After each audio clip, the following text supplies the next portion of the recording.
umaga po sa inyo mga kabato. Ngayon po ay luluwas po tayo ng UST sa Manila para po sa pagpapakabit ko ng pistula.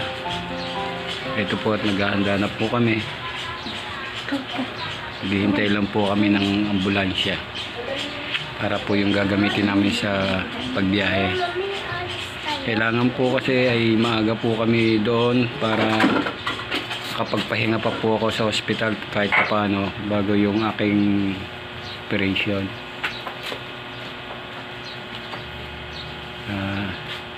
Sana po maging successful yung aking operation ngayong umaga sa UST, at sana po ay pag-pray nyo po ako na maging maayos ang lahat.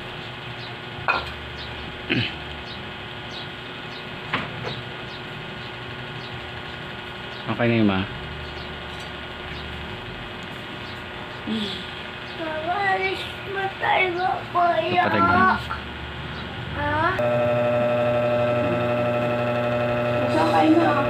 Kain po tayo, mga bato. Kakain muna po ako para medyo maganda-ganda yung kondisyon ng katawan mo mamaya. Alis matay ba po yan? Operation. Alis matay ba po yan? Wala doon kang magpabalik-balik.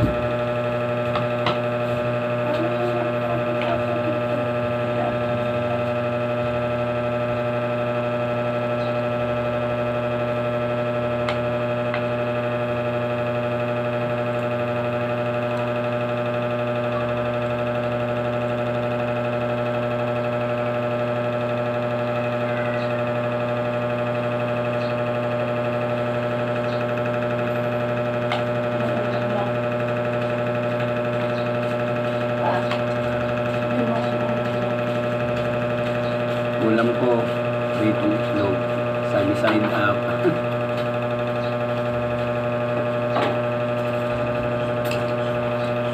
Kailangan diet kasi hindi pwede yung basta-basta yung pagkain lang.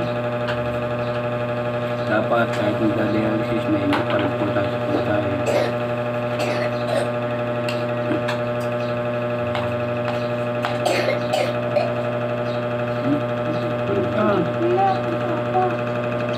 Dito naririnig yung ubo mo. Gawin ka dyan sa camera. Ganun ka. Hello po. Sabi mo, hello po. Hello po. Sabi mo, dito ka maglarit.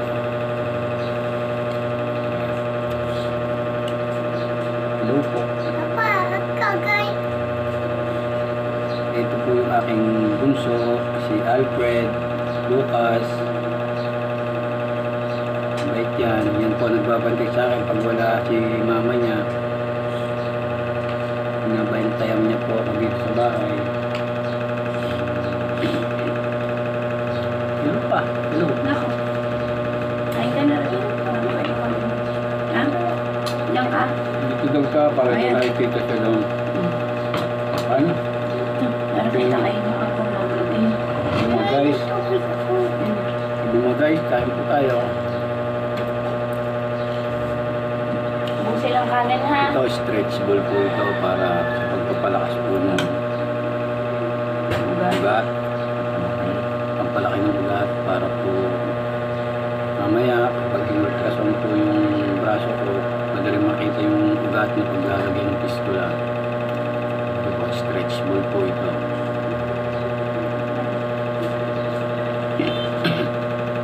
Sa mga katulad ko po na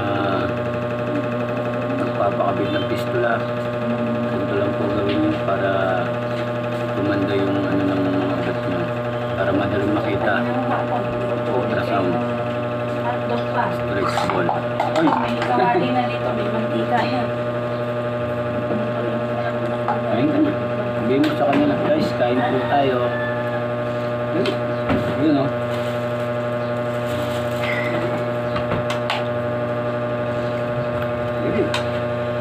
Bakit sana ka ng tubig na nanay? Malamig na po tubig sa thermos. Kain po tayo. Sabihin mo.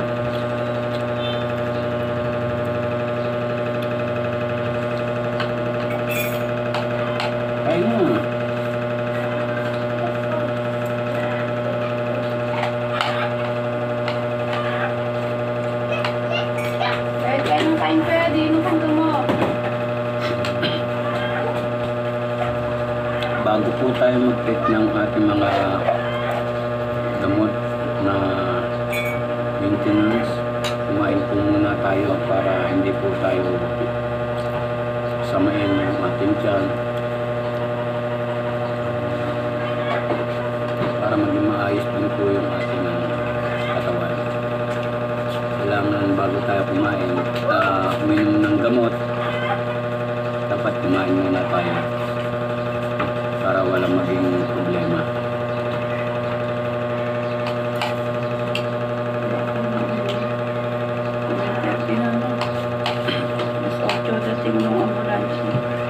Mama, alis ba ako?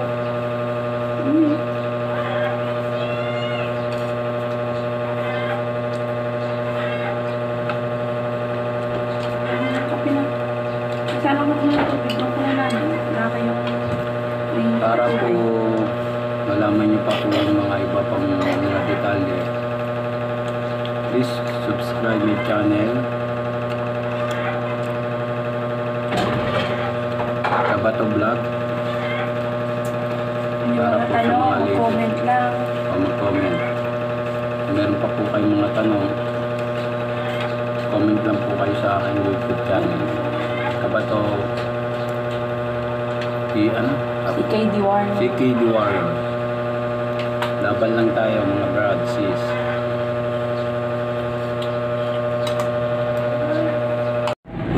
Coffee na?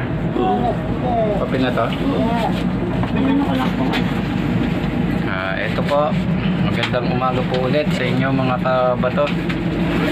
Ito po, nakasakay na po kami ng ambulansya. Biyahe na po kami papuntang Manila sa UST Hospital. Sana po maging okay ang lahat at maging ligtas din po kami sa aming biyahe. Ayan po misis ko. Maya po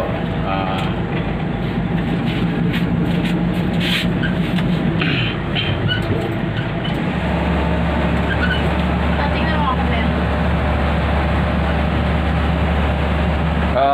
Meron na? Medyo hindi kita yung daan kasi nakababa yung mga kortina ng ambulansya, pero okay lang yan mamaya pag nasa biyahe na tayo sa expressway. Nakikita natin yung biyahe natin.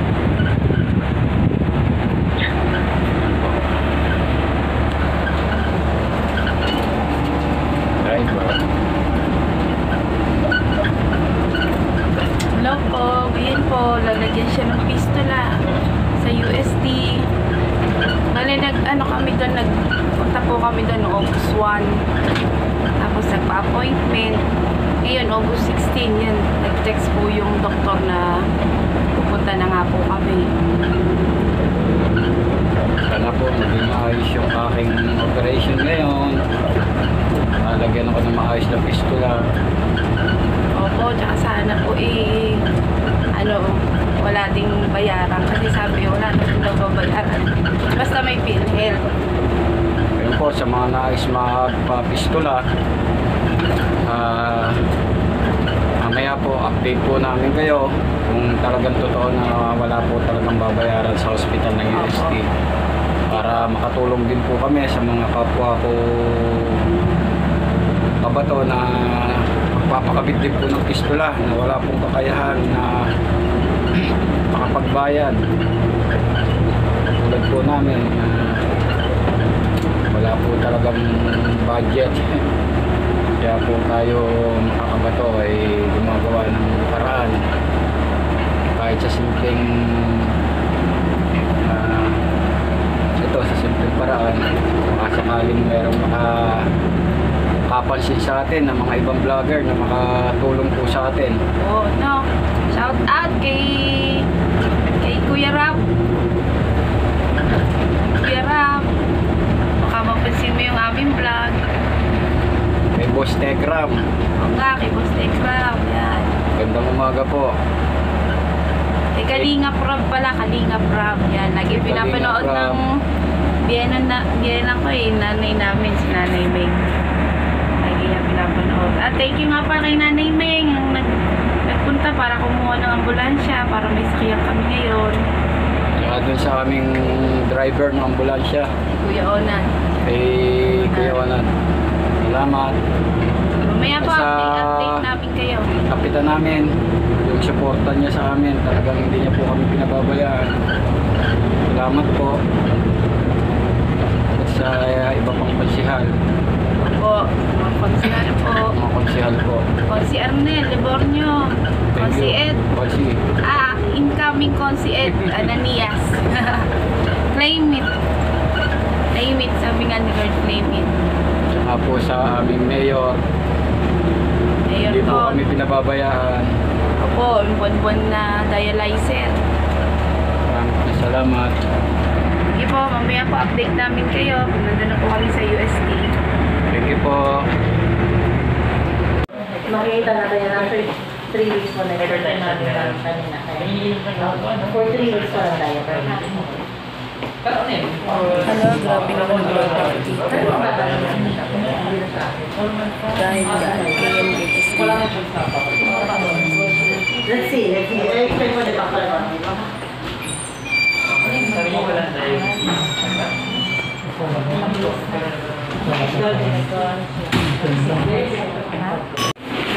Ito po, palabas na po kami ng UST Hospital. Tapos na po, nalagyan na siya ng pistola. Okay na. Meron kaming binayaran, maliit lang naman. Pero okay na rin po. Teka, baka bawal. Ayan. Naantay na lang namin yung ambulansya. Para sasakay na kami. Lipat mo yung camera doon sa ano, para makita yung UST. Mga doktor dito. Kaya maganda rito magpa-check up. Sa mga katulad ko na magpapalagay ng pistola, Dito ka tumingin. dito na kayo sa UST. Dito ka tumingin. Oo nga, ayan nga. Para nakaharap yung mata mo. Mababait ang mga doktor dito, saka maganda ang hospital, maganda ang ambience sa loob. Mamaya sabi mo sa kanila yung process. Oo. Kung paano. Asikaso kaya kayo dito. Kaya sa mga katulad ko na maliliit ang mga budget, tama-tama kayo dito.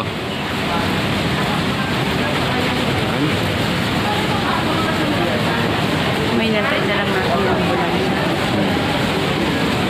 Hintay lang po namin yung ambulansya. At pauwi na po kami ng Laguna. Successful naman po yung ano. Mamaya po update po namin kayo pag nasa bahay na. Thank you po.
Pauwi na po ulit kami. Pabalik na po kami ng Laguna. Tapos na po yung aking operation. Successful naman po. Ito po yung stula ko. Awa naman po ng Diyos. Natapos ko po yung operation nung wala naman pong nangyayari masama. Salamat Salamat din po sa mga tao na nag-pray po para sa akin para po maging successful yung operation ko. Lalo na po doon sa pamilya ko. Thank you po. Mapauwi ka na. Pauwi na po kami. Ito po, medyo matraffic lang. Yan, medyo matraffic.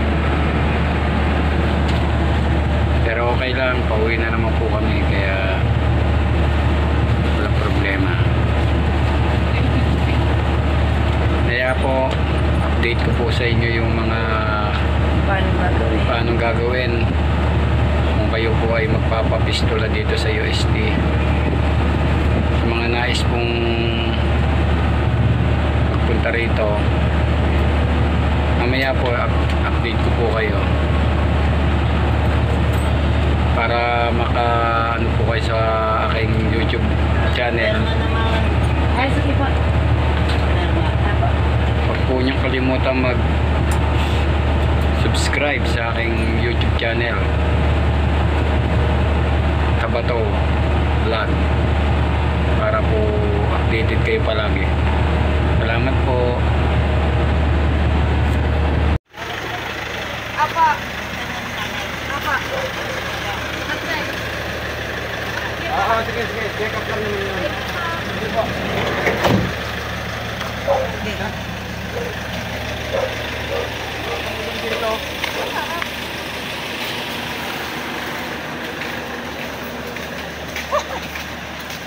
Okay guys.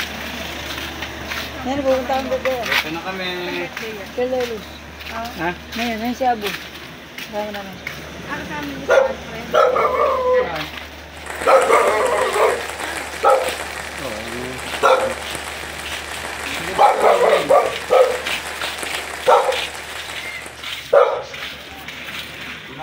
Ang lakas mo lang dito?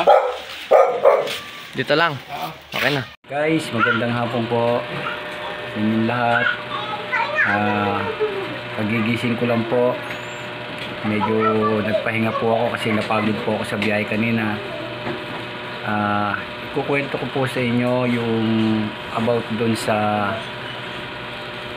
kung paano ang proseso kapag ka po tayo magpapalagay ng pistola sa UST. Ito po yung mga kailangan dalhin para po sa pagka po kayo ay okay na at meron na kayong schedule ng operation. Pero bago po ang lahat, dun po sa mga nagtatanong kung paano ang tamang proseso, una po punta kayo sa UST hospital, doon sa OPD, doon kayo pupunta. And then kung walk-in po kayo, magtanong lang po kayo doon sa guard kung paano gagawin na para sa pagpapa-appointment. And then pagka po kayo pinabalik, Monday at Tuesday lang po pwedeng doon magpa-appointment. And then pag meron na po kayong appointment, tatawagan po nila kayo. Then i-check po nila yung inyong braso at i-interview na rin po kayo doon para pagkatapos po noon, ibibigyan na po kayo ng schedule ng doktor na mag-check up sa inyo kung kailan kayo babalik para sa inyong operation. Meron pong ibibigay yung doktor sa inyo na kaprasong papel na meron pong link ng UST na doon po kayo magme-message para sa follow-up. Kasi po kami, medyo inabot po kami ng 2 weeks bago po kami natawagan. At sa awa naman po ng Diyos, ito na po, nakapitan na po kanina ng pistola. Maganda po ron, mababait ang mga doktor, tsaka talagang aasikasuhin po nila kayo. At ito po yung mga requirements kapag ka po kayo pupunta na doon, pagka po meron na kayong schedule ng operation. Tandaan nyo po itong mga requirements na to kasi ito po talaga yung hahanapin sa inyo. At pinakamahalaga po itong mga requirements na to. Latest po na MDR ng PhilHealth, referral na galing po sa inyong doktor sa Nepro. at original ID ng PhilHealth at saka ng PWD. Lalo na po doon sa mga katulad kong bago pala ang nagda-dialysis na hindi po na masyadong nagamit yung PhilHealth nila. Maganda po doon, baka po wala pa kayong bayaran or maliit lang po ang bayaran nyo. Kasi po yung akin ay nagamit ko po nung ako'y nagpalagay ng IJ catheter. Ito po, nung nagpalagay po ako, nagamit ko po yung aking PhilHealth. Tsaka po nung nagpasalin po ako ng dugo, kaya medyo nabawasan po yung aking sa PhilHealth. Pero maliit na rin po yung binayaran ko kanina. Almost 2K na lang po yung binayaran ko sa aming bill na 17,000. Kaya po sa mga katulad ko po na wala pong budget at magpapapistola po kayo, punta lang po kayo sa UST. Ganda po doon. Legit po ito mga ma'am sir. Tumutulong lang po kami para naman po kahit pa paano ay makabawas po sa inyong mga gastusin. Okay po, para po kung kayo may mga comment pa about dito sa pagpapa-schedule sa UST para sa pagpapakabit ng inyong pistola, pumunta lang po kayo sa comment section para po makita nyo yung mga Yun na yung magiging content. Ito na yung magiging content. Yung susunod nating video. Ito na po yung magiging content para po sa mga susunod kong video. Kung po meron kayong mga katanungan ay akin po masasagot. Marami pong salamat mga kabato. Ingat po kayo palagi. God bless. Salamat. Mga kabato, pahabol lang po about dun po sa PhilHealth na sinabi ko kanina. Kapag ka po pala naka 46 session na kayo sa dialysis, hindi nyo na po magagamit yung inyong PhilHealth. Kaya po kasi yung aking po kasi ay 16 session pa lang, kaya po nagamit ko yung aking PhilHealth, kaya medyo mababa po yung binayaran ko.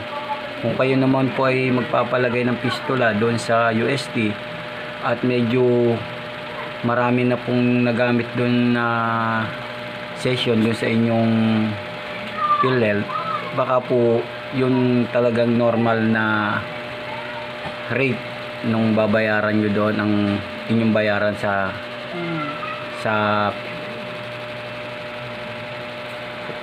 cashier. At ang maliles nyo lang po doon ay yung sa PWD. Hindi naman po ganun din kalakihan, kaya baka po medyo lumaki din po yung bayaran nyo. Pero kung naman po wala pa pong 46 session, okay po yun, magagamit nyo po yung PhilHealth nyo at saka yung PWD. Kaya maliles po talaga yon. Malaking bagay po kasi yon. Yun lang po, marami pong salamat. Kaya ako po ipinahabol ito para po maintindihan ng mga tatanong kung paano talaga yung proseso. Salamat po.